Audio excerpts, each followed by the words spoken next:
Sur plusieurs de mes vidéos précédentes, j'ai pu vous montrer comment créer facilement des histogrammes.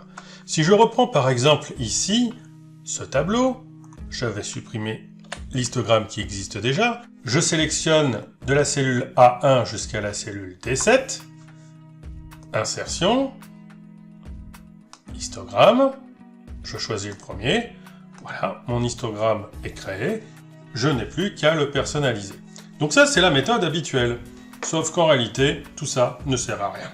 Car il y a beaucoup plus simple, et il existe sur Excel une touche magique extraordinaire, qui est la touche F11.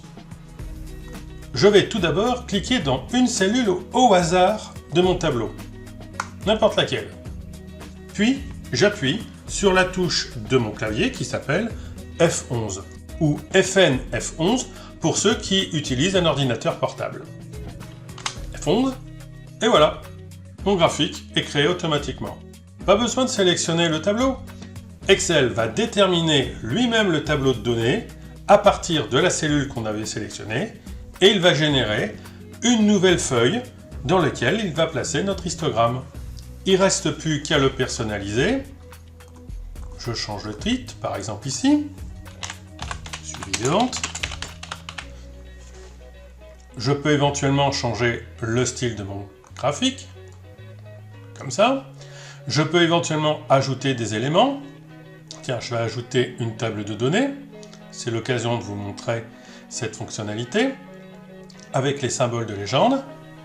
Voilà, donc automatiquement, j'ai mon graphique avec en dessous les données de mon tableau.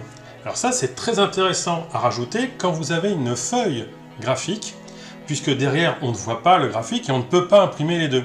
Donc, cette astuce qui permet de rajouter cet élément table de données va permettre de regrouper ensemble les données et le graphique, ce qui donne quelque chose de beaucoup plus propre et de plus agréable. Ça, c'est en l'occurrence très intéressant pour une impression ou pour rajouter sur une diapositive pour une présentation. Donc voilà, tout simplement, la touche F11 qui permet de générer le graphique automatiquement à partir d'une seule cellule d'un tableau déjà créé.